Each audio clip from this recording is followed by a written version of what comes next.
রামু জোয়ারিয়ানালা ইউনিয়নের বেংদেবা গ্রামে দীর্ঘ ২০ বছরের দুর্ভোগ। ১ কিলোমিটার রাস্তার অভাবে মানবেতর জীবন। রামু প্রতিনিধি রুবেল উদ্দিন নোমান খান। কক্সবাজারের রামু উপজেলার জোয়ারিয়ানালা ইউনিয়নের দুর্গম পাহাড়ি এলাকা বেংদেবা গ্রামের মানুষ দীর্ঘ ২০ বছর ধরে একটিমাত্র ১ কিলোমিটার রাস্তার জন্য চরম দুর্ভোগ পোহাচ্ছেন।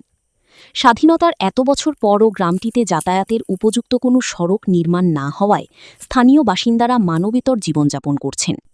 স্থানীয়দের অভিযোগ, রাস্তার অভাবে অসুস্থ রোগীদের হাসপাতালে নিতে চরম ভোগান্তির শিকার হতে হয়। জরুরি মুহূর্তে রোগীদের কাঁধে বা অস্থায়ী ব্যবস্থায় বহন করে চিকিৎসা কেন্দ্রে নিতে হয়। গ্রামবাসীদের দাবি, চিকিৎসা সেবা সময়মতো না পাওয়ায় এ পর্যন্ত অন্তত ২০ জন রোগীর মৃত্যু হয়েছে। এলাকাটিতে এখনও নেই পর্যাপ্ত বিদ্যুৎ সুবিধা এবং উন্নত যোগাযোগ ব্যবস্থা। ফলে শিক্ষা, স্বাস্থ্য ও অর্থনৈতিক কর্মকাণ্ডেও পিছিয়ে রয়েছে গ্রামের মানুষ। ভিডিওচিত্রে দেখা যায় দুর্গম পাহাড়ি পথ পাড়ি দিয়ে প্রতিদিন চলাচল করতে হচ্ছে স্থানীয়দের।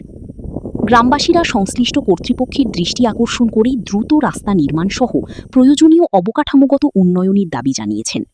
তাদের প্রশ্ন, আধুনিক বাংলাদেশের এই সময়ে একটি গ্রামের মানুষ কেন এখনও মৌলিক যোগাযোগ সুবিধা থেকে বঞ্চিত থাকবে?